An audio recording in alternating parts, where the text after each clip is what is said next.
Okey, salam sejahtera. Saya Cik Lim dari Unit Pendidikan Swasta Jabatan Pendidikan Negeri Sembilan.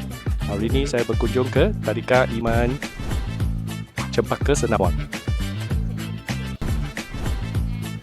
Saya sempat melihat faul kat belakang tu pada kunjungan kali ini dan saya amat berpuas hati dengan persembahan faul Tadika Iman Cempaka.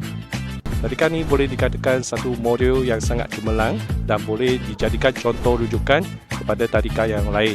Tadika ni tahap pelaksanaan KP 2026 ni boleh dikatakan hampir 100%. Tahniah diucapkan.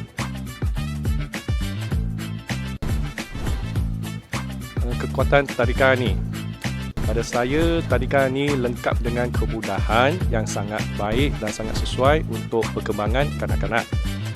Suasana persekitaran di sini amat terjaga dari segi kebersihan dan keselamatan. Dan di dalam PDP saya dapati cikgu mengajar dengan penuh dedikasi. Semua ini menyumbang kepada kekuatan tadika ini. Ya.